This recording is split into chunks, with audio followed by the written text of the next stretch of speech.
waxaa la guda galay xilligii fasaxa samarka taa oo ah in dad badan ay u dhoofi doonaan daafaha dunida kuwa oo fasaxooda samarka kusoo qaadan doona daafaha dunida iyo sidoo kale gobolada iyo deegaanada kala duwan ee dalka Norway waxaana guud ahaan deegaanada kala duwan ee Norway kusii kordhaya tuugada kuwa oo dhaca u geysanaya guryaha fasaxa looga maqan yahay oo dadkii deganaa ay deegaano kale ama dalal kale u dhoofeen si ay fasaxooda samarka ugu soo qaataan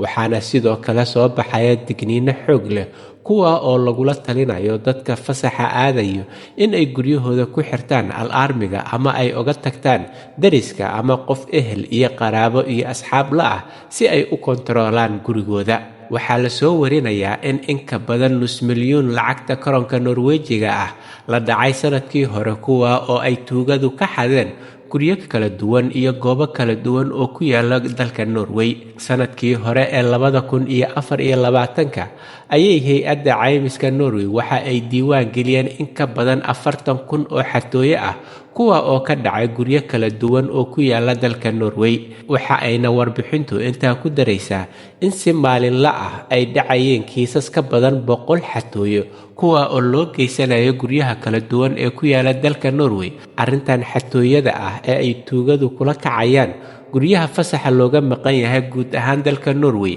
ayaa tan iyo 2017 waxa ay kor u kacday in ka badan 50%. talooyinka ugu ballaaran ee soo baxaya ayaa ah in marka aad fasaxa ka aadayso gurigaada aad cid oga tagato ama sidoo kale aad ku xirato alarmi si marka tuugu soo galo uu u qayliyo alarmiga dariska iyo dadka ka agnowna ay u soo baxaan talooyinkan ayaa sidoo kale waxaa ka mid ah dadka aan ku xiro karin alarmiga in ay guryahooda uga tagtaan ehelka qaraabada dariska iyo asxaabta si joogto ah loogu soo kontaroolo gurigooda tuugaduna u dareemaan in gurigan lagu nool yahay si aysan ugu suurtagelin in ay soo dhacaan ama ay wax ka xadaan guryaha ku yaala guud ahaan dalka Norway ayaa la soo warinayaa in nus milyuun ka mid ah ay ku xiran yihiin alarmiga guryaha qayliya taa oo ka dhigan in 25% oo kaliya ay ku xiran yihiin alarmiga qayliyo guud ahaan guryaha ku yaala dalka Norway haddaba dardaaranka iyo fariimaha ku aadan xatooyadan sii kordhayso